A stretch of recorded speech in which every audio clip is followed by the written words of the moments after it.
नमस्कार साथियों, कैसे हैं आप सभी। यूपी संगम पे आप सभी का स्वागत है। आज आपके सामने एक बहुत ही शानदार इंटरव्यू हम लोग लेकर आ रहे हैं और ये इंटरव्यू की पहली श्रृंखला है। ऐसे ही कई सारे इंटरव्यू आप सभी के सामने आते रहेंगे, जिससे आप लगातार प्रेरित होते रहेंगे और किस प्रकार से आपको तैयारी करना है, एक सही मार्गदर्शन आपको मिलता भी रहेगा। लेकिन अगर आप भी आरओ की तैयारी कर रहे हैं तो आप सभी को पता है कि हम लेकर आए थे एक शानदार यकीन बैच। अभी यकीन बैच को लाया बहुत ही कम दिन हुए और लगातार इस पे 1800 से ज्यादा बच्चों ने विश्वास दिखाया हुआ है। लेकिन 15 अगस्त की वजह से हम लेकर आ रहे हैं एक जबरदस्त फ्रीडम फेस्टिवल ऑफर, जिस ऑफर में आरओ की जो आपके पास महंगी फीस हो रही थी, बहुत सारे बच्चे कह रहे थे ऐसा, अब ये फीस मात्र 799 रुपए हो रही होगी 16 अगस्त तक का। मतलब अगर आपने आरओ को सपना देखा है तो आपके पास जो पैसों की दिक्कत होती है कि सर बड़े कोचिंग में ज्यादा पैसा लग रहा है, ये हो रहा वो हो रहा, वो सभी चीजें दूर करके मात्र प्री और मेंस के लिए आपके पास 799 रुपए ही लग रहे होंगे। अगर आप इस बैच से जुड़ेंगे तो आपके पास मैक्सिमम जो भी क्लासेज है वो देखने को मिलेंगी। जितनी भी अभी तक क्लासेज हो चुकी हैं वो सब कुछ आपको रिकॉर्डेड फॉर्म में मिल जाएंगी, उसके नोट्स मिल जाएंगे। साथ ही साथ क्योंकि बैच को स्टार्ट हुए बहुत कम दिन हुआ तो आपके पास मैक्सिमम क्लासेज आपको लाइव भी देखने को मिलेंगी। इसके अलावा अगर आप बैच से जुड़ना चाहते हैं तो आपके पास नीचे नंबर चल रहा है, आप वहां पर भी कॉल कर सकते हैं, या बहुत सिंपल सा प्रोसेस है, आपके पास एमडी क्लासेस का ऑफिशियल ऐप को डाउनलोड करिए, रजिस्ट्रेशन कर लीजिए, पेड कोर्स में जाइए और आपको यकीन बैच दिख जाएगा जो आरओ स्पेसिफिक है और पूरी एनर्जी के साथ आपके पास ये बैच देखने को मिल रहा है। चलिए तो इस इंटरव्यू को एंजॉय करिए और शानदार तरीके से तैयारी शुरू करिए। धन्यवाद। जब आप फेलियर में होते हो तो आपको लगता है कि सब आपका सब कुछ खत्म हो गया, आपके लिए कुछ बचा ही नहीं है। जैसे लगता है कि अब मैं क्या करूँगा, मैं इस चीज़ के लिए बना ही नहीं हूँ, कोई चलो दुकान चला लेते हैं, कुछ चला लेते हैं, XYZ कर लेते हैं, या फिर लगता है पता नहीं दुकान भी चला पाएंगे कि नहीं चला पाएंगे। एक समय ऐसी फीलिंग आ जाती है अंदर से, लगता है पूरा कंप्लीट डिमोटिवेट हो जाता है। फिर कुछ दिनों बाद एक गट फीलिंग आती है अंदर से कि नहीं कर सकते हैं, और फिर जब वो आता है तो फिर ये है कि फिर आप एक बार खड़े होते हो और फिर जो एनर्जी होती है वो डबल तिबल होती है, और उस एनर्जी में अगर आपने कन्वर्ट कर लिया तो आपका हो जाएगा। नमस्कार दोस्तों, कैसे हैं आप सभी। स्वागत है आप सभी के एमडी क्लासेस पे। तो आज हम एक बड़ा ही शानदार सा इंटरव्यू देख रहे होंगे यूपी पीसा 2021 में आबकारी निरीक्षक पद पर चयनित प्रदीप सर का, जहां पर आप ये जान होंगे सर की क्या जर्नी रही थी, क्या क्या आपको जो है वो स्ट्रगल फेस करने को मिलते हैं, और भी बहुत सारी बातें आपको इस इंटरव्यू में जानने को मिलेगी। तो सर का बहुत बहुत स्वागत है एमडी क्लासेस पे। बहुत बहुत धन्यवाद। तो चलिए अब जानते हैं सर की क्या जर्नी रही थी और किस प्रकार से सर ने इस पूरी पोजीशन को हासिल करा, और इसमें आपको जो स्ट्रगल देखने को मिलते हैं उसको हम कैसे फेस कर पाएंगे, वो सारी चीजें आप इस इंटरव्यू में देख रहे होंगे। तो चलिए शुरू करते हैं और जानते हैं सर की जर्नी के बारे में, जो चेंजेस जो है उन सभी चीजों के बारे में सर से समझते हैं। तो सर आपसे सबसे पहला सवाल यही है कि एक एस्पिरेंट से लेकर अधिकारी बनने तक का सफर होता है, इस पूरी जर्नी के दौरान आपके में क्या क्या आपने फेस करा हुआ या क्या बदलाव आपको देखने को मिला हुआ। देखिए, जब हम एस्पिरेंट होते हैं तो हम एक लंबी तैयारी के दौर में होते हैं। डिफरेंट टाइप की उसमें चैलेंजेस होते हैं कि कैसे टाइम मैनेजमेंट किया जाए, कैसे स्ट्रेटेजी बनाया जाए, कैसे गोल सेटिंग किया जाए। इस तरह की बहुत सी प्रॉब्लम्स आती हैं, वो अभी हम लोग डिटेल से डिस्कस भी करेंगे। और उसके बाद जब आप, चूँकि मैं एक एस्पायरेंट से फिर एज अ टीचर भी काम किया मैंने, मतलब विशाल सर के साथ मैंने काम, हम लोगों ने लगभग 2-3 साल लगातार काम किया। फिर इस बीच कई चीज़ें आई, अप्स एंड डाउन आए, तो एस्पायरेंट से मैं एक टीचर के रूप में भी कन्वर्ट था, एक एजुकेटर भी था मैं, और विशाल सर के साथ अच्छा अनुभव भी रहा। हम लोगों ने यूपी पीसीएस भी पढ़ाया, फिर मैंने आईएएस की कोचिंगों में भी पढ़ाया लगातार, आरओ भी पढ़ाया। तो एक दौर, एक लंबा दौर हम लोगों ने उसमें गुजारा। फिर विशाल सर और मैं काफ़ी दिन तक जुड़े रहे। तो दोनों अनुभव है मेरे पास, एक टीचर के रूप में, एक स्टूडेंट के रूप में। फिर लास्ट में मैंने बीच में छोड़ दिया था, फिर लास्ट में मैंने कन्वर्ट किया 2021 में। फिर मेरी 11वीं रैंक भी आई एक्साइज इंस्पेक्टर में, आबकारी निरीक्षक के पद पे पीसीएस में मेरा चयन भी हुआ। तो एक लंबा दौर है, अभी हम लोग उसको मतलब धीरे धीरे चीज़ों को जानेंगे। बट मैं बच्चों को एक ही बात बताना चाहता हूँ कि आप हिम्मत मत हारिए। आप किसी भी परिस्थिति में हो, कैसी भी स्थिति हो, आप जब डिसीजन लेंगे तभी आप रिजल्ट डालेंगे। बिल्कुल इंपॉर्टेंट है कि आप डिसीजन ले। अगर आपका डिसीजन है तो कन्वर्जन होगा। स्थिति परिस्थिति बहुत मायने नहीं रखती सर। तो इस पूरे जर्नी में सर आपने कब सोचा कि मुझे सिविल सर्विस में जाना या इस जगह मुझे जाना। इसमें एक्चुअल में सर ग्रेजुएशन के बाद मेन प्लान बना। ग्रेजुएशन के बाद ऐसा लगा कि कोई गोल सेटिंग होनी चाहिए। तो ग्रेजुएशन के बाद एक सेटिंग किया। तो पहले मैंने आईएएस की एग्जाम्स दिए, उसमें मैं इंटरव्यू तक भी गया, फाइनली सिलेक्शन नहीं हो पाया। और उसके बाद मैंने फिर पीसीएस का एग्ज़ाम ट्राई नहीं किया था। फिर मैं कोचिंग की फील्ड में आ गया और फिर एज ए एजुकेटर मैं काम करने लगा। बहुत से इंस्टीट्यूट में मैंने पढ़ाया भी, और फिर अपनी कोचिंग भी डाली मैंने। हम लोग एक एजुकेटर के रूप में लंबे दौर में रहे।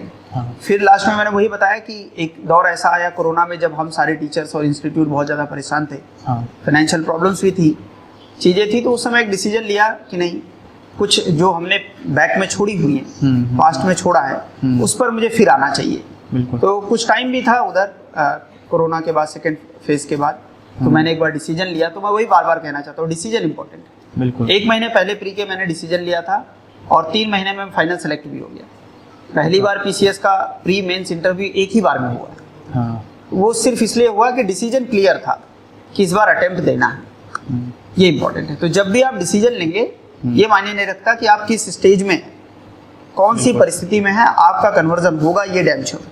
बस जो डिसीजन ले लिया उस पर किसी तरीके से काम हाँ, आप बने रहिए और सही लोगों से जुड़िए। बिल्कुल सही। इंपॉर्टेंट ये है कि आप स्ट्रेटजी क्या बना रहे हैं। अगर स्ट्रेटजी गलत हो जाएगी तो दिक्कत हो जाएगी। बिल्कुल। मेरे पास एक स्ट्रेटजी थी कि किस तरह मुझे आगे बढ़ना है, कैसे आगे बढ़ना है, क्योंकि आप आज तो देख ही रहे कितना बम्बार्डिंग ऑफ मटेरियल है। बिल्कुल। सबसे ज्यादा स्टूडेंट के लिए प्रॉब्लम नहीं रहेगी कि मटेरियल कहाँ से ले, वो तो बम्बार्डिंग है। हाँ। क्या ले और किससे ले, सही मटेरियल क्या है वो पता सही मटेरियल का तो ये समझ लो कि बहुत ही बड़ा चैलेंज है। चैलेंज वही है, ये समुंदर है पूरा मटेरियल का। बच्चा ये नहीं समझ पा रहा कि पढ़ना क्या है, छोड़ना क्या है। बिल्कुल सही बात। कई टाइप के अब चीजें आ गई हैं, आप देख ही रहे, बाकी यूट्यूब चैनल्स पे जाइए, व्यूज बढ़ाने के लिए चीजें लाई जा रही हैं, कुछ भी कर, और कहीं ना कहीं वो बच्चों को डेविएट भी कर रही है, अनवांटेड मटेरियल दिया जा रहा है। तो ये है कि यूपी संगम टीम, जो मैंने देखा इधर कुछ दिनों से, कुछ बच्चों का भी रिव्यू आया, क्योंकि बच्चों के बीच में रहा भी हूँ, तो बच्चे जुड़े रहते हैं, तो फोन भी आ जाता है कि सर वहाँ पढ़ रहे हैं, ठीक आ रहा है। तो ये हम लगा कि हाँ ठीक जा रहा है, क्योंकि आप लोग थोड़ा सा टारगेटेड काम उसमें कर रहे हैं और बहुत लोग कर रहे हैं। बट ये है कि मार्केट का एक प्रॉब्लम है कि इस समय बम्बार्डिंग ऑफ मटेरियल है। तो स्टूडेंट इस बात पर बहुत सेलेक्टिव रहे कि उसे कहाँ जाना है और किसके पास जाना है। मैं तो ये कहूँगा कि मटेरियल बाद में इकट्ठा करे, पहले वो ठीक से चयन कर ले कि मुझे किसके साथ लगना है। और ये भी जरूरी है, हमें लगता था कि जिसको चयन किया वहां पर फिर पूरी तरीके से वो टिका भी रहे। हाँ, क्योंकि बीच में देखिए होता ये है कि अगर आप बार बार अपने टीचर और मेंटर्स बदलेंगे, हाँ, तो आप 100% नहीं सेलेक्ट होंगे। नहीं होंगे, सही बात है। कारण ये है कि हाँ ये सर, इसमें सर ये है, जैसे मेरा ये मानना है कि जैसे ही सोर्सेस बहुत सारे हो जाते हैं, तो एक्चुअली में ये चीज कर पाना मुश्किल होता है कि उसकी जो डीपनेस है, जैसे जैसे सोर्सेस चेंज होंगे तो उसकी डीपनेस को समझ पाना मुश्किल होता है। बिल्कुल बिल्कुल सर। आप हर जगह आप जाएंगे तो उसकी जो डीपनेस है वो आपके मिस हो जाती है, और वो एग्जाम में अगर आ गया तो फिर वहाँ से दिक्कत हो जाती है। नहीं, बिल्कुल आप ये सही कह रहे हैं। एक्चुअल में होता ये है कि जब हम एक मेंटर के साथ जुड़ते हैं, तो हम उस मेंटर के साथ नहीं जुड़ते, हम उसकी साइकोलॉजी के साथ जुड़ते हैं, बिल्कुल, हम उसके पढ़ाने के पैटर्न के साथ जुड़ते हैं। हमारे अंदर उस एजुकेटर और उस मेंटर की थीम लाइन जाती है, तो हम बहुत लंबे समय तक चीज़ों को याद भी रख पाते हैं। जब हम बार बार बदलते हैं, बार बार बदलने का रीज़न है कोर्सेज 100 रुपए में भी आ रहे हैं, 50 रुपए में भी आ रहा है, तो स्टूडेंट को लगता है कि सिम रिचार्ज करा लो,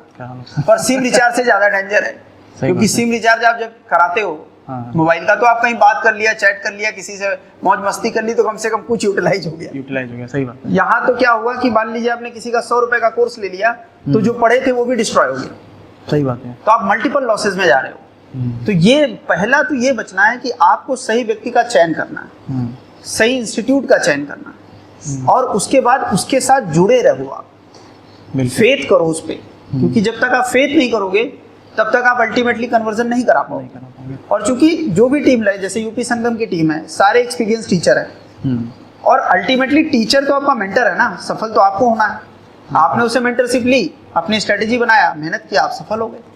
ये होता है, जुड़े रहना। तो सर तैयारी के दौरान आपका माध्यम क्या रहा, हिंदी माध्यम रहा या इंग्लिश माध्यम रहा? क्योंकि कई बार ऐसा होता है कि बच्चों को लगता है कि शायद इंग्लिश माध्यम बेहतर होगा या हिंदी माध्यम बेहतर होगा। तो देखिए, माध्यम का मतलब ये है कि किस माध्यम में आप कंफर्टेबल हैं। देखिए, जैसे आरओ का कोई पेपर दे रहा है, यूपीपीसीएस का कोई पेपर दे रहा है, तो यहाँ माध्यम बहुत मैटर नहीं कर रहा है। अगर आप हिंदी माध्यम में कंफर्टेबल हैं, जैसे निबंध बहुत स्कोरिंग एरिया है, अगर आप हिंदी में कंफर्टेबल है और इंग्लिश में निबंध लिख रहे हैं, तो आप अच्छा स्कोर नहीं कर पाएंगे, और फाइनली आप सेलेक्ट नहीं होंगे। और अगर आप इंग्लिश मीडियम में अच्छे और हिंदी में निबंध लिख रहे हैं, तो भी सेलेक्ट नहीं होंगे। माध्यम मैटर नहीं करता, मैटर ये करता है कि आप जिस माध्यम में कंफर्टेबल हैं उसके साथ आप आगे बढ़िए। दोनों माध्यम में मटेरियल है और रिजल्ट पे कोई इफेक्ट नहीं है। मैं खुद हिंदी माध्यम से हूँ, रिजल्ट है, कोई समस्या नहीं। मेरे साथ बहुत से दोस्त हैं, कई फ्रेंड्स हैं जो हिंदी माध्यम के हैं, और इस साल लड़की टॉपर भी हिंदी माध्यम की है, तो ऐसी कोई बहुत समस्या नहीं है। माध्यम का कोई बैरियर नहीं है, किसी भी माध्यम से हूँ। हाँ, हिंदी लैंग्वेज एक पेपर है समीक्षा अधिकारी में, आरओ में, वो आपको एक अच्छे गाइडेंस में पढ़ना है, लैंग्वेज को आपको थोड़ा सीखना है, ग्रामर वगैरह वो सारी चीज़ें आपको कवर। सर किस प्रयास में आपको सफलता मिली यूपीपीएससी में, और अपनी तैयारी के दौरान आपको जो विभिन्न चैलेंजेस देखने पड़े उसमें आपने पर्सनल और प्रोफेशनल लाइफ को कैसे मैनेज किया, क्योंकि सबसे बड़ी चुनौती आजकल की ज़्यादातर एस्पिरेंट्स के साथ यही होती है। एक्चुअल में यूपीपीसीएस में तो मेरा पहला अटेम्प्ट था और पहले अटेम्प्ट में ही मैं सफल हुआ, बट उसके पहले का बहुत स्ट्रगल है। जैसे आईएएस का जब मेरा अटेम्प्ट खत्म हुआ तो एक जैसे होता है कि ऐसे लगा कि सब कुछ खत्म हो गया, लाइफ में अब कुछ नहीं बचा, क्योंकि आप बहुत टाइम उसमें दिए होते हो, जैसे अंदर से पूरा दिल टूट गया। फिर फैमिली है, पर्सनल लाइफ है, प्रोफेशनल लाइफ है, इनकम, कई टाइप का स्ट्रेस आया।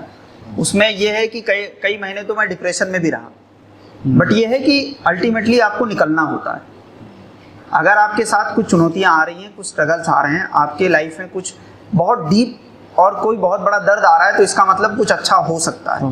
बिल्कुल। उसमें आप अपॉर्चुनिटीज़ को सर्च करो। तो फिर मैंने उस समय तो ये डिसीजन लिया कि नहीं, अब प्रोफेशनल लाइफ में थोड़ा सा दूसरे प्लान बी पे काम करते हैं, दूसरे फील्ड में जाते हैं। तो मैंने फिर एजुकेटर के रूप में काम करना स्टार्ट किया। तो ये है कि प्लान बी आप रख के चल सकते हो, प्लान बी आपकी प्लानिंग में इम्पॉर्टेंट है, बट प्लान बी के साथ आपको प्लान ए छोड़ना नहीं है। तो यही होता है प्रोफेशनल लाइफ और पर्सनल लाइफ। जो प्रोफेशनल लाइफ हो सकता है आप कहीं काम कर रहे हो और आपको लगता है कि मुझे समीक्षा अधिकारी भी बन जाना है, तो आपको अब एक डिसिप्लिन्ड वे से, पूरा ऑर्गेनाइज वे से आपको पहले तो एक सही इंस्टीट्यूट आपको मिले जो आपको कंसाइज मटेरियल दे, क्योंकि ज़्यादा मटेरियल पढ़ने के आपके पास टाइम नहीं। तो ये जो प्रोफेशनली काम कर रहे हैं उनके लिए इंपॉर्टेंट है। तो ज़्यादा मटेरियल है नहीं तो आप सही इंस्टीट्यूट से जुड़िए। दूसरा, फिर डिसिप्लिन्ड हो जाइए आप, एक डिसिप्लिन्ड वे से आपका एक शेड्यूल बने, उस पर आप काम करिए। तो इस तरह से मैनेज हो सकता है। टाइम मैनेजमेंट बहुत इंपॉर्टेंट। जैसे मेट्रो में जा रहे हैं, वहाँ पढ़ लिया आपने, टाइम हो गया आपका, मैनेज हो गया। आप थोड़ा जहाँ टाइम लॉसेस हो रहे हैं उनको टाइम मैनेजमेंट से कट आउट करिए, अपने आप को टाइम दीजिए। बट अल्टीमेट है कि आपको मटेरियल बहुत कंसाइज और बहुत सॉलिड मटेरियल मिलना चाहिए, क्योंकि मटेरियल बनाने का टाइम जनरली हमारे पास नहीं होता है। ये बात तो सर बिल्कुल आपने सही कही, क्योंकि व्यक्तिगत रूप से और प्रोफेशनली भी मैं आपके साथ कनेक्टेड रहा। बिल्कुल। और ये एकदम सही बात है कि आपने जिस तरह से चीज़ों को मैनेज किया और एक सही समय पे जो सही डिसीजन लेकर अपना एक प्रॉपर स्ट्रेटजी के साथ आपने यूपीपीसीएस का एग्ज़ाम क्रैक किया, तो मेरे नज़र में अपने आप में एक मिसाल है जिन परिस्थितियों से निकलकर अपने आप को इस फील्ड में ले आना। तो मैं छात्रों को भी ये कहना चाहता हूँ, बार बार ये कहता हूँ कि देखिए, एक डिसीजन लेने की बात होती है। जब आप डिसीजन लेंगे, जब आप ठान लेंगे, जब आप मान लेंगे, तो वो हो जाता है। बिल्कुल बिल्कुल हो जाता है। प्लानिंग होनी चाहिए, रेगुलरिटी होनी चाहिए, और देन साथ में एकदम कंसाइज वे में और थोड़ा सा सटीक जो मटेरियल है उस पर आप फोकस करें। बिल्कुल, एकदम आप सही कह रहे हैं। होता भी यही कि जैसे हम लोग बच्चों को पढ़ा रहे हैं, जैसे सर भी हैं, सर का तो बहुत बड़ा अनुभव है, कई दिनों से पढ़ा भी रहे हैं सर। तो देखा होगा सर आपने कि हम लोग जैसे कोई चीज़ दे रहे हैं, बच्चा कुछ दिन उस पर रुकता है, फिर वो भागने लगता है, फिर अल्टीमेटली वो उस पर अपनी सॉलिडिटी बना नहीं पाता, वो कॉन्सेप्ट उसको क्लियर नहीं होता, क्योंकि वो बार बार भाग रहा होता है। तो आप जो शुरुआत में कहें कि आप एक के साथ रुकिए कुछ दिन, अगर आपने एक बार डिसाइड किया तो आप रुकिए, बिल्कुल, और उसके पे आप बिलीव करिए, फेथ करिए।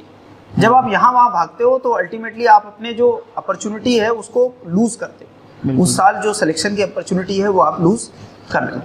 तो ये देखा है मैक्सिमम बच्चों के साथ 3 ही प्रॉब्लम है, एक मटेरियल के पीछे भागना, एक टीचर बदल देना, और तीसरा जो सबसे बड़ी प्रॉब्लम है डिसिप्लिन में नहीं होना। अगर ये 3 चीजें मेंटेन हो जाए तो कोई भी स्टूडेंट सफल हो सकता है और किसी भी परिस्थिति में सफल हो सकता है।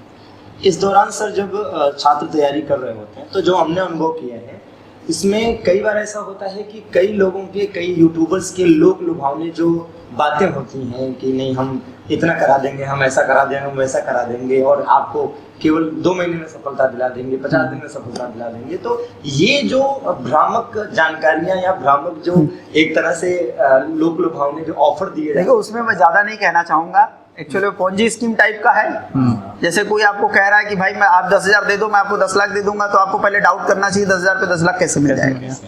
तो पोंजी स्कीम टाइप का है, यूट्यूब पे भी लोग लगे हुए हैं। तो वो आप देखिए कि भाई कोई कह रहा है मैं 140 में 120 दिला दूंगा, 110 दिला दूंगा जीएस में। अरे कैसे दिला दोगे? क्या है आपके पास ऐसा? नहीं पॉसिबल है ना। तो जो पॉसिबल नहीं, और उसकी जरूरत भी नहीं है। सिलेक्शन के लिए 120 की जरूरत ही नहीं है। 140 में अगर कोई स्टूडेंट समीक्षा अधिकारी बनना चाहता है, RO में सेलेक्ट होना चाहता है, या PCS में 150 क्वेश्चन आते हैं, उसमें कोई सेलेक्ट होना चाहता है, तो 95-94 क्वेश्चन बहुत है। तो अगर आपको 120 कोई कह रहा है तो उसकी जरूरत भी नहीं है, और वो आप उन चीज़ों से बचिए। यही तो फोंजी स्कीम टाइप का है, अट्रैक्ट बहुत करती है पर अल्टीमेटली आपको डुबा देगी, वो आपका टाइम किल कर देगी। मैं वही तो शुरुआत से बता रहा हूँ, आज यूट्यूब में ये समस्या नहीं है कि कंटेंट नहीं है, समस्या ये है कि कंटेंट इतना ज़्यादा है कि जो चैनल दबाओगे वही कंटेंट चल रहा है, और जैसा कंटेंट चाह रहे हो वैसा कंटेंट चल रहा है। मतलब अगर तुम चाह रहे हो कि इतिहास में डांस शुरू हो जाए तो डांस भी शुरू हो जाएगा। बिल्कुल सही बात है। देख ही रहे आप, जैसे सर हैं मैथ के बहुत फेमस टीचर हैं, बहुत बड़े एजुकेटर भी हैं, बट आप भी देख रहे होंगे कोई मैथ गा के पढ़ा रहा है, अल्टीमेटली किस लेवल तक जा रहा है वो मामला। सही बात है। आप बेसिक पढ़ा के छोड़ दे रहे हो। तो ये है कि आपको ये देखना पड़ेगा कि आपको कहाँ से सफलता मिलेगी, ये वो स्टूडेंट को ही करना पड़ेगा। सर किसी किसी मामले में आपको नहीं लगता कि थोड़ा सा जरूरत से ज्यादा आशाएं रखना भी सही नहीं है? जैसे मान लीजिए कि किसी लोग लुभावनी बात पर आप अट्रैक्ट हुए और आपने टारगेट कर दिया कि नहीं सर कह रहे हैं तो 140 में 120 तो लाया जा सकता है, आरों में आराम से लाया जा सकता है क्योंकि सर कह रहे हैं और अच्छा पढ़ाते हैं। अब आपने 120 प्लस का टारगेट कर लिया, एग्जाम हॉल वाले दिन आप एग्जाम में जब बैठे तो आपका जो पहला पेपर हुआ 140 क्वेश्चन का, पता चला उसमें आप अटेम्प्ट कर पाए केवल 95 या केवल 90 अटेम्प्ट कर पाए, और आप पहले से टारगेट 120 प्लस का करके गए थे। तो ऐसे में जब आप सेकंड पेपर में बैठेंगे तो आप अपने आप पहले से आपका जो आत्मविश्वास है वो बहुत रसातल में रहेगा, तो आपका वो पेपर भी खराब हो जाएगा कि पिछला वाला तो हम 120 टारगेट किए थे, 95। देखिए इसका सबसे सही तरीका होता है प्रैक्टिकल चलिए। आप अच्छा एजुकेटर कैसे डिसाइड करेंगे वो उसका भी एक तरीका होता है। हम लोग भी स्टूडेंट रहे हैं, हम लोगों ने पढ़ाया भी है। सबसे सही तरीका है कि आप लास्ट ईयर का प्रीवियस ईयर पेपर खोलिए, आप ये देखिए कि जो टीचर पढ़ा रहा है वो प्रीवियस ईयर पेपर के कितने क्लोज है। सबके पास प्रीवियस ईयर पेपर मिल जाता है, मार्केट में भी अवेलेबल है। आप उस अप्रोच से चलिए। कोई भी स्टूडेंट है प्रीवियस ईयर का पेपर खोल ले और प्रीवियस ईयर के जो आयोग अपना आंसर देता है, आंसर की और फाइनल मार्क्स उसको देख ले, तो उसे पता चल जाएगा कि जीएस में मुझे कितने लाने की जरूरत है और हमारा जो टीचर है वो कितना दिला रहा है। हाँ बिल्कुल सही। तो आप एक रियलिटी चेक कर ले जाओगे। सबसे बेस्ट तरीका है कि आप PYQ से जाओ, प्रीवियस ईयर क्वेश्चन। मैंने भी यही किया था जब हम लोग तैयारी करते हैं। जब मैंने फर्स्ट अटेम्प्ट में ही, जब एक ही अटेम्प्ट में मेंस इंटरव्यू सब निकाला, तो मैंने भी यही किया कि प्रीवियस ईयर का पेपर उठाया और बहुत आंसर राइटिंग की, क्योंकि मेंस में आंसर राइटिंग का ही खेल होता है। तो वैसे ही अगर आप समीक्षा अधिकारी बनना चाहते हैं तो आप जो ऑब्जेक्टिव क्वेश्चंस आ रहे हैं उनको रटिए। हिंदी है उसको रटिए, जैसे निबंध है अभी उस पर हम लोग चर्चा भी करेंगे, तो निबंध को आप प्रॉपर अभी से लिखना शुरू करिए। हिंदी है तो अभी से थोड़ी थोड़ी प्रैक्टिस करिए, जुड़िए किसी व्यक्ति के साथ। आप यूपी संगम से भी जुड़ सकते हैं और कहीं भी जुड़ सकते हैं, जो आपको अच्छा लगे आप उसका चयन करेंगे। बट चयन करने का तरीका होगा प्रीवियस ईयर क्वेश्चन पेपर, और जो एजुकेटर पढ़ा रहा है वो उसके कितने क्लोज है। अगर वो क्लोज है तो बिल्कुल आप उसके साथ जुड़ जाइए। एक सर बड़ा ही प्यारा क्वेश्चन है कि जब कोई भी एस्पिरेंट तैयारी कर रहा होता तो सिर्फ वही तैयारी नहीं कर रहा, तो उसके साथ उसका जो परिवार होता है वो भी तैयारी करता है। बिल्कुल, साथ ही साथ जो है वो भी अपने जो हम सपना देख रहे थे वो भी उस सपने को जी रहा होता कि एक दिन सिलेक्शन होगा और इस तरीके से जितनी भी कठिनाइयां वो उसको दूर कर पाएगा। बिल्कुल बिल्कुल, ये आप एकदम बेहतरीन लाइन बता रहे हैं, क्योंकि एक जब स्टूडेंट तैयारी करता है हाँ। तो उसकी पूरी फैमिली लगी होती है। बिल्कुल, उसकी मम्मी, उसके पापा, उसके पेरेंट्स, भाई सबके इमोशन, भाई बहन, फ्रेंड्स, खासकर उसकी जो फैमिली है वो पूरा लड़ रही होती है हर दिन पर डे। अगर वो मध्यम वर्ग का, जनरली तैयारी करने वाले सब मिडिल क्लास के ही हैं, तो वो एक अलग स्ट्रगल फेस करते हैं उसमें। तो पूरी फैमिली लगती है, पूरी फैमिली के मोटिवेशन होता है। और जब आप, इसमें दो चीज़ होती है, जब आप सफल हो गए तब तो ठीक है, जब आप अनसक्सेस होते हो तो कहीं ना कहीं वो फैमिली भी टूटती है और आप भी टूटते हो। तो वही मैं कह रहा हूँ कि आपके अंदर एक गट फीलिंग होनी चाहिए, उन्हें बिलीव कराओ कि ठीक है गड़बड़ हुआ है, मैं इस बार ये इंप्रूव करूंगा और मैं सफलता पाऊंगा। तो आपने सर जब अपना पहली बार रिजल्ट में नाम देखा तो आपके फैमिली का रिएक्शन कैसा रहा उस समय? नहीं, वही बहुत आप ही समझ ही सकते हो उसको, कि जैसे जनरली क्या होता है, एक समय बाद फैमिली को भी लगने लगता है कुछ करेगा करेगा नहीं। हाँ। वो एकदम नॉर्मल है।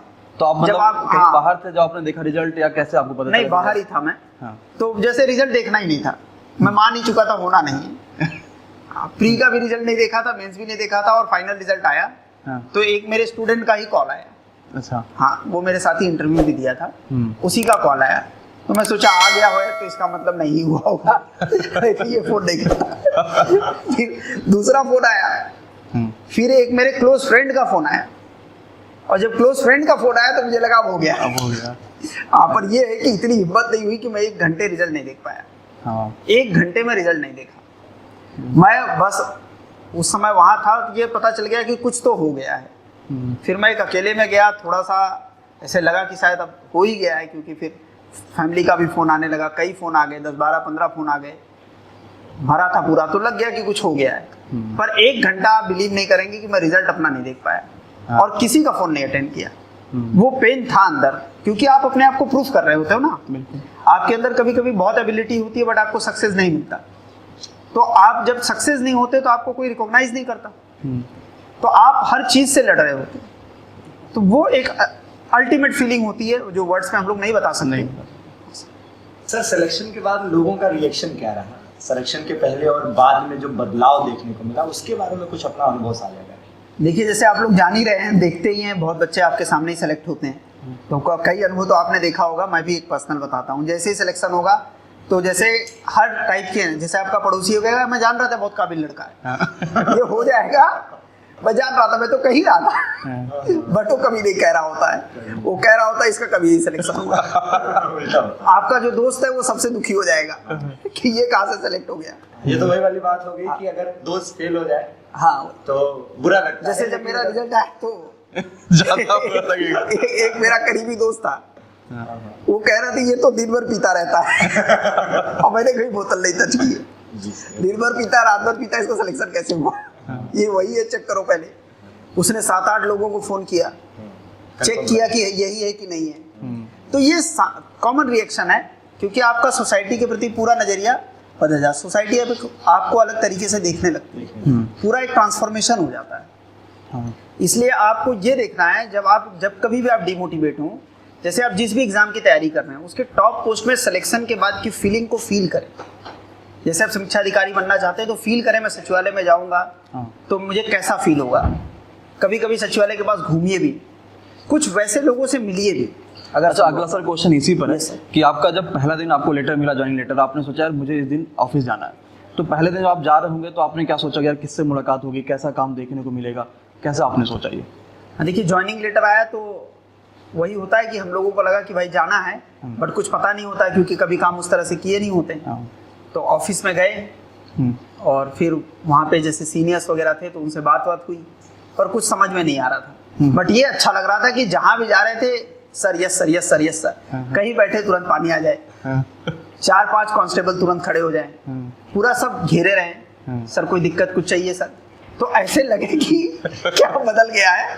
तो जैसे हम लोग तो नए हैं, तो हम लोग कई बार कांस्टेबल को यार बैठो यार, तो फिर सीनियर बताए नहीं कांस्टेबल है वो, एक मतलब एक प्रॉपर मेंटेन करिए, अब आप ऑफिसर हैं। तो ये चीजें होती हैं, जब आप जाएंगे तो धीरे धीरे 2-4 दिन में फील होने लगता है। हाँ, फिर जब आप वर्दी पहनेंगे 3 स्टार वाली, तो आपको लगेगा कि मेरा पैर अब जमीन पे नहीं है, ऊपर चल रहा है। एक अलग कॉन्फिडेंस होगा, एक अलग फीलिंग होगी, एक अलग गर्ड्स होगा। और वो दिन जब आप होंगे तो आपको लगेगा कि ठीक है, आप पूरा सारा स्ट्रगल भूल जाएंगे, सारे दुख, सारे कष्ट आपके, मतलब आपको रिमेम्बर ही नहीं होगा कि मेरे साथ कुछ घटा है। तो ये होता है, इस चीज को फील करना होता है, और ये चीज जब आप फील करेंगे तो आप बेहतरीन तरीके से परफॉर्म कर पाएंगे। मतलब आप जब भी डिमोटिवेट हो तो आप अपनी सफलता को देखें, उसको विजुलाइज करें, उसको फील करें, तो आप अल्टीमेटली वहां तक जल्दी पहुंच जाएंगे। मतलब कह सकते हैं सर कि बच्चों को ये सोचकर, किसी को भी ये सोचकर तैयारी करनी चाहिए कि हार तो मंजूर है मुझे, लेकिन खेल तो बड़ा ही खेलूंगा। हाँ बिल्कुल बिल्कुल, हार तो मंजूर है मुझे, खेल तो बड़ा खेलूंगा। मतलब ये है कि डेविएशंस के जो भी पॉइंट है, आप सही है, क्योंकि खेल बड़ा खेलने के लिए डेविएशन से हटना पड़ेगा। तो डेविएशन के कई पॉइंट हैं, जैसे आप अनावश्यक रील देख रहे हो, आपका एग्जाम लगा है, आप रील देख रहे हो। रील तो सर ऐसी जादू है कि एक बार आप शुरू कर दिए तो सुबह हो जाए। आप अनवांटेड इंस्टाग्राम पे टाइम, ये नहीं कह रहा हूँ कि आप सोशल मीडिया पे मत रहो, टाइम तो देखो किस समय रहना है, क्या टाइम चल रहा है। पता लगा एग्जाम आ रहा है, आप अपने गर्लफ्रेंड के लिए परेशान हो, वो वैसे भी छोड़ के चली जाएगी। सही बात है। नहीं सिलेक्शन होगा वैसे भी छोड़ के चली जाएगी, और सिलेक्शन होगा तो कहीं होगी तो आ जाएगी। ये समझना पड़ेगा कि उगते हुए सूरज को सब सलाम करते हैं। जैसे हमारे ही कई स्टूडेंट हैं, तो हम लोग क्योंकि उनके बीच रहते हैं तो हम जानते हैं उनकी प्रॉब्लम्स क्या है, टीचर भी रहे हुए हैं, तो होता है इस तरह का। तो बच्चों को बार बार यही बताया जाता है कि आप उन छोटी छोटी चीज़ों में मत उलझिए, बिल्कुल। आप एकदम फोकस काम करिए थोड़ा, जब एग्जाम वगैरह का करीब हो। और उसमें जो सबसे इम्पोर्टेंट है, मैं बार बार कह रहा हूँ कि आप सही एजुकेटर का चयन करें। यही मेरी एक थीम लाइन है, क्योंकि इस समय कंटेंट की प्रॉब्लम नहीं है, कंटेंट की बम्बार्डिंग है। सही आदमी मिलना चाहिए जो कम कंटेंट दे, सटीक कंटेंट दे, जिससे आप सफल कम समय में हो पाए। सफल होना बड़ी बात नहीं है, टाइम भी तो कम लगे, नहीं तो टाइम बढ़ने का मतलब सर पेन बढ़ना है। बिल्कुल। आप तो रोज ही पढ़ा रहे हैं, आप लोग भी देख रहे हैं, जब बच्चे की सफलता नहीं मिलती तो उसको मोटिवेट करना कितना कठिन होता है। और जितना लंबा खींचेगा उतना ही मुश्किल होगा अपने आप को मोटिवेट रखना। बिल्कुल। सर, आरओ की प्रारंभिक और मुख्य परीक्षा के लिए क्या रणनीति होनी चाहिए? क्योंकि मुख्य परीक्षा में निबंध भी आएगा, पत्र लेखन भी आएगा, तो इसके लिए बच्चों की रणनीति क्या होनी? देखिए, इंटीग्रेटेड चलना चाहिए। हाँ। प्री मेंस इंटीग्रेटेड चलना चाहिए। जैसे प्री में भी जीएस है, मेंस में भी जीएस है, तो आप जो प्री का जीएस पढ़ें उसी के साथ मेंस का जीएस भी आपका प्रिपेयर हो जाएगा। हाँ। अब हिंदी आता है तो 6 टॉपिक हिंदी में प्री में है, और जब आप मेंस देने जाएंगे तो निबंध, पत्र लेखन और कुछ टॉपिक वहाँ चेंज हो जाते हैं। तो आप 6 टॉपिक तो अच्छे से तैयार कर लें प्री के लिए। निबंध और पत्र लेखन अभी से आप हफ्ते में 1 दिन जरूर दें। हाँ। चाहे सैटरडे संडे दे दें या संडे दे दें। और उसके लिए यूपी संगम में भी अच्छी पूरी टीम काम कर रही है। आप उनके साथ जुड़कर सैटरडे संडे में निबंध लिखिए, पत्र लेखन लिखिए। हम लोग भी अवेलेबल रहेंगे, जैसे जॉब पे हैं तो बहुत समय नहीं होगा, पर जब भी समय होगा तो मैं खुद भी गाइडेंस दूंगा कि निबंध वगैरह कैसा करना है।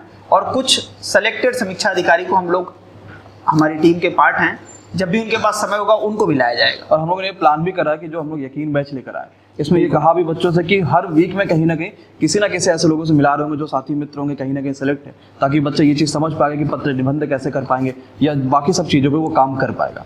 तो इस चीज़ भी प्लान करेंगे। बिल्कुल बिल्कुल। यकीन बैच है, ठीक है, आपका एक टारगेटेड बैच है और उसमें आप डिफरेंट लोगों को जोड़ भी रहे हैं। हम लोग भी जुड़ेंगे जब भी समय मिलेगा, बच्चों के गाइडेंस के लिए, मेंटर के लिए। एज अ मेंटर मैं उसमें जुड़ूंगा अगर समय मिला तो। वही हम लोगों को करना है। निबंध और पत्र लेखन को आप अभी से रखें। हाँ। वो बहुत बड़ा पार्ट है। अगर आप समीक्षा अधिकारी बनना चाहते हैं, ये समझ लीजिए कि समीक्षा अधिकारी का हर्ट वही है। हाँ, क्योंकि फाइनली जो सिलेक्शन होगा वो निबंध और पत्र लेखन से होगा। तो आप अभी एक या दो दिन निबंध और पत्र लेखन पर दें सर, और उसके लिए आप लोग भी काम करिए। मैं कहूँगा विशेष रूप से फोकस करिए उस पर, क्योंकि वो बहुत इंपॉर्टेंट एरिया है। सर, करंट अफेयर्स को लेकर क्या रणनीति होनी चाहिए? क्योंकि जहाँ तक करंट अफेयर्स को देखा जाए तो प्रारंभिक परीक्षा, मुख्य परीक्षा और निबंध के लिए इसका कितना महत्व है? बिल्कुल। और कैसे किया जाए? बिल्कुल। करंट अफेयर वाला जो सेक्शन है वो सबसे ज्यादा बच्चों को उलझाता है सर। आप भी पढ़ाने के दौर में रहे हैं, बहुत अच्छा पढ़ाते भी हैं करंट, इसमें कोई डाउट नहीं है, क्योंकि मैं आपके साथ रहा हूँ तो मैं देखा भी हूँ। तो करंट बहुत ज्यादा उलझाता है। उलझाने का कारण ये है कि आज सबसे ज्यादा, अगर आप सुबह यूट्यूब खोलेंगे, अपना मोबाइल उठाएंगे, तो सबसे ज्यादा कंटेंट करंट पे आ रहा है। हाँ, बिल्कुल। सबसे ज्यादा बम्बार्डिंग करंट की है। हम क्या पढ़ें, कितना पढ़ें? अगर कोई करंट का नोट्स बनाने लगे तो जितना पूरा समीक्षा अधिकारी का नोट्स बनेगा उससे ज्यादा करंट का नोट्स बन जाएगा। तो सबसे बड़ी बात है कि सही टीचर और सही मटेरियल, जो मैं बार बार कह रहा हूँ, करंट में आपको चाहिए ही होगा। क्योंकि और आप कोई एक मैगजीन फॉलो कर सकते हैं, एक मैगजीन आप कोई भी ले लीजिए, बट उस मैगजीन से बहुत ज्यादा कुछ होगा नहीं। आपको किसी मेंटर की उसमें हेल्प चाहिए। मतलब विद्यार्थी करंट अफेयर विदाउट मेंटर नहीं कर पाएगा। हाँ। ये मतलब उसकी थीम लाइन है। तो कोई मेंटर चाहिए जो मटेरियल दे, जो उस पर काम करे। और जैसे कोई टीम काम करती है तो आपको जैसे 100 फैक्ट है तो उसमें से 20 फैक्ट देती है। हाँ। क्योंकि वो टीम है ना, एक्सपर्ट्स हैं उसमें। तो आप 20 फैक्ट पढ़ते हो, आप खुद पढ़ोगे तो 100 फैक्ट पढ़ोगे, आपकी एनर्जी जाएगी, टाइम जाएगा। और सबसे बड़ी बात है कि टाइम की इतनी वैल्यू है कि आपका पैसा चला जाए तो कोई बात नहीं, कि टाइम दर्द भी देता है और पैसे की कॉस्ट भी बढ़ा देता है। बिल्कुल। तो पैसा चले जाए कोई बात नहीं, स्टूडेंट को मनी पे बहुत फोकस नहीं करना चाहिए, सही कंटेंट मिल जाए। और यूट्यूब का युग है, देख ही रहे आप, अब एजुकेशन महंगी नहीं हो रही है। हाँ। बस आप सही आदमी को चुन लें। मैं बार बार यही बात कह रहा हूँ। अगर आप सही आदमी को चुन रहे हैं तो अब एजुकेशन, जितने में सिम का रिचार्ज होता है, मोबाइल का रिचार्ज होता है महीने का, उतने में बैच मिल जाती है। तो अब वो इशू नहीं है। सर, एक ऐसा प्रश्न जो सभी के लिए जरूरी है, और वो ये प्रश्न है कि अगर हम मान लीजिए पीसीएस आरओ की तैयारी कर रहे हैं तो हो सकता है हम पहली बार में परीक्षा ना निकाल पाए। तो एक तो बिगिनर्स के लिए आपका क्या सुझाव है, और साथ ही साथ अगर मान लीजिए 1-2 अटेम्प्ट हमारे हो जाते हैं तो उसके लिए फिर आपका क्या सुझाव है? देखिए सर, अगर कोई बिगिनर है तो 2 चीज़ों से परेशान रहता है। पहला ये कि उसे सीनियर ये बता देते हैं जो 2-3 अटेम्प्ट दे रहे हैं कि तुम्हारा फर्स्ट रैंक तुम्हारा होगा नहीं। पहले उसे इस चीज़ से बचना चाहिए उसे ये देखना चाहिए कि सीनियर्स ने क्या गलती की, क्योंकि वो भाई एक ग्रुप में पढ़ रहा होता है, तो उसमें कोई 2 अटेम्प्ट भी दिया होगा, तो उसे ये देखना चाहिए उसने क्या गलती की, उसे घबराना नहीं चाहिए, उसे सही स्ट्रेटेजी बनाना चाहिए, सही मेंटर पकड़ना चाहिए। बिल्कुल। अगर वो ऐसा करता है तो बहुत से स्टूडेंट हैं जो फर्स्ट अटेम्प्ट में सेलेक्ट हो जाते हैं। हाँ। तो बिगिनर को ये बिल्कुल नहीं घबराना है, फर्स्ट अटेम्प्ट में सफलता मिल सकती है, स्ट्रेटेजी और मेंटरशिप उसकी सही होनी चाहिए। अगर किसी का 2 अटेम्प्ट हो चुका है तो पहले वो बैठकर ये देख ले कि मैं क्या गलतियां बार बार कर रहा हूँ। कोई ऐसा सेक्शन तो नहीं है जो मैं बार बार पढ़ रहा हूँ, कुछ ऐसा सेक्शन है जिसको मैं बार बार छोड़ दे रहा हूँ। अपने वीक पॉइंट्स पे थोड़ा काम करना चाहिए। अगर वो ये कर ले जाता है तो वो बहुत जल्दी सेलेक्ट हो जाएगा। पर ये करना आसान नहीं है, क्योंकि हम अपने वीक पॉइंट की तरफ जल्दी फोकस नहीं करना चाहते, क्योंकि हम उससे दूर भागते हैं। तो अगर जिनका अटेम्प्ट हो रहा है तो वो पढ़ने की बजाय 2-3 दिन बैठे और ये देखिए कि कहाँ गलतियां हो रही है, एनालिसिस करें खुद को कि भाई कहाँ गलती। बिल्कुल बिल्कुल एनालिसिस करें, पूरा स्ट्रेटजी चेंज करें और पूरा नई स्ट्रेटजी बनाए तो सफलता मिल जाएगी सर। सर आखिरी संदेश हमारे सभी व्यूअर्स के लिए क्या देना चाहते हैं? आखिरी संदेश यही है कि आप किसी भी अच्छे प्लेटफॉर्म से जुड़िए। यूपी संगम भी एक अच्छा प्लेटफॉर्म है। विशाल सर को मैं जानता हूँ, विशाल सर की पूरी टीम उसमें लगी हुई है, आप उससे जुड़ सकते हैं और कहीं भी जुड़िए, मेरे कहने का मतलब है। बट आप वही है, सेलेक्टेड जुड़िए। और एक चीज आप याद रखिए, अगर आपकी तकदीर में कुछ पाना लिखा है, नहीं मिल रहा है, तो आप अपनी मेहनत की कलम से उसको बदल सकते हैं। बस ये है कि तलब होनी चाहिए आपको कि हाँ मुझे करना है, फिर आपको मेंटर भी मिलेगा, कोचिंग भी मिलेगी, सब मिलेगा। बस थैंक यू। तो अब सर आते हैं कुछ मजेदार पल पे और रैपिड फायर क्वेश्चन को आपसे पूछते हैं। सर आपकी फर्स्ट जॉब कौन सी थी? इन्फोसिस कंपनी में थी। और आपकी सर पहली सैलरी? पहली 20,000। सर आपका पहला क्रश क्या था? हाँ, जब मैं दिल्ली यूनिवर्सिटी में पहुंचा था तो वहाँ पे वहाँ पे यूनिवर्सिटी में SRCC की एक लड़की थी, उसके प्रति क्रश था। सर उसका नाम याद है? नाम रहने को बता दिया इतना बहुत। एक सेकंड। एक अगला क्वेश्चन ये है रैपिड फायर में कि आपने अभी तक का सबसे ज्यादा व्हाट्सएप मैसेज किसे किया?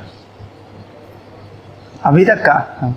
अरे तो बट नेचुरल है, कोई गर्लफ्रेंड कोई करेगा तो वही करेंगे, और क्या करेंगे। और अगला क्वेश्चन आपसे है कि आपका सबसे फेवरेट जो है मंथ वो कौन सा है? जुलाई। रीजन? रेनी सीजन होता है, मजा आता है। मैं मुंबई से हूँ। अच्छा। तो जुलाई में एक अलग ही माहौल होता है, पूरा एक अलग ही मजा आता है। आपका सबसे फेवरेट प्लेस कौन सा है जहाँ आप कभी जाना चाहेंगे, गए हो? नहीं, फेवरेट प्लेस तो मुंबई ही है मेरा सर। मुझे बहुत अच्छा लगता है। ये है कि बहुत दिनों से मैं वहाँ जा नहीं पा रहा हूँ, बट बहुत अच्छा लगता है वहाँ घूमना, और वहाँ का जो मौसम है, वहाँ की जो चीज़ें हैं, जो अट्रैक्शन है, वो बहुत अच्छा लगता है। हाँ, एक है सर, वो गर्लफ्रेंड ही मेरी वाइफ हो गई बाद में। सबसे ज़्यादा मैसेज उसी को किया था। अच्छा, और वही वाइफ। एक अच्छा सा क्वेश्चन है सर कि आपका कोई भी ऐसा टैलेंट जो हिडन हो और आप चाहते हैं यार कभी मैं सक्सेस होऊंगा तो वो काम करूंगा, ऐसा कुछ भी टैलेंट कि आप चाहते हो उस काम को करना लेकिन जो है अभी तक नहीं कर पाए, आप सक्सेस? हाँ, सब मोटिवेशनल वाला है। हाँ, वो एक हिडन टैलेंट है, मोटिवेशनल स्पीकर बनना। हाँ, स्पीकर बनना वो है मेरे अंदर। वो काम अगर करूँ तो उस पर कर सकता हूँ, ऐसा मुझे लगता है। अच्छा। हाँ, बाकी सर आपको अगर किसी हीरोइन के साथ डेट पर जाने का मौका मिले तो किसके साथ जाना चाहिए? देखो भाई, ऐश्वर्या राय की शादी में अपने आंख से देखा हूँ। तो ठीक है, जाने का मतलब खत्म। तो दोस्तों ये रहा एक शानदार सा इंटरव्यू जिससे आपको बहुत कुछ जानने को सीखने को मिला होगा। इसी तरीके से और भी कई सारे इंटरव्यू आपको इसी चैनल पर देखने को मिलेंगे और लगातार तैयारी के लिए चैनल को जरूर सब्सक्राइब करें और जुड़े रहें। नमस्कार साथियों, कैसे हैं आप सभी? यूपी संगम पे आप सभी का स्वागत है। आज आपके सामने एक बहुत ही शानदार इंटरव्यू हम लोग लेकर आ रहे हैं और ये इंटरव्यू की पहली श्रृंखला है। ऐसे ही कई सारे इंटरव्यू आप सभी के सामने आते रहेंगे जिससे आप लगातार प्रेरित होते रहेंगे और किस प्रकार से आपको तैयारी करना है एक सही मार्गदर्शन आपको मिलता भी रहेगा। लेकिन अगर आप भी आरओ की तैयारी कर रहे हैं तो आप सभी को पता है कि हम लेकर आए थे एक शानदार यकीन बैच। अभी यकीन बैच को लाया बहुत ही कम दिन हुए और लगातार इस पे 1800 से ज्यादा बच्चों ने विश्वास दिखाया हुआ है। लेकिन 15 अगस्त की वजह से हम लेकर आ रहे हैं एक जबरदस्त फ्रीडम फेस्टिवल ऑफर, जिस ऑफर में आरओ को जो आपके पास महंगी फीस हो रही थी, बहुत सारे बच्चे कह रहे थे ऐसा, अब ये फीस मात्र 799 रुपए हो रही होगी 16 अगस्त तक का। मतलब अगर आपने आरओ को सपना देखा है तो आपके पास जो पैसों की दिक्कत होती है कि सर बड़े कोचिंग में ज्यादा पैसा लग रहा है, ये हो रहा वो हो रहा, वो सभी चीजें दूर करके मात्र प्री और मेंस के लिए आपके पास 799 रुपए ही लग रहे होंगे। अगर आप इस बैच से जुड़ेंगे तो आपके पास मैक्सिमम जो भी क्लासेज है वो देखने को मिलेंगी। जितनी भी अभी तक क्लासेज हो चुकी हैं वो सब कुछ आपको रिकॉर्डेड फॉर्म में मिल जाएंगी, उसके नोट्स मिल जाएंगे। साथ ही साथ क्योंकि बैच को स्टार्ट हुए बहुत कम दिन हुआ तो आपके पास मैक्सिमम क्लासेज आपको लाइव भी देखने को मिलेंगी। इसके अलावा अगर आप बैच से जुड़ना चाहते हैं तो आपके पास नीचे नंबर चल रहा है, आप वहां पर भी कॉल कर सकते हैं, या बहुत सिंपल सा प्रोसेस है आपके पास, एमडी क्लासेस का ऑफिशियल ऐप को डाउनलोड करिए, रजिस्ट्रेशन कर लीजिए, पेड कोर्स में जाइए और आपको यकीन बैच दिख जाएगा जो आर स्पेसिफिक है और पूरी एनर्जी के साथ आपके पास ये बैच देखने को मिल रहा है। चलिए तो इस इंटरव्यू को एंजॉय करिए और शानदार तरीके से तैयारी शुरू करिए। धन्यवाद।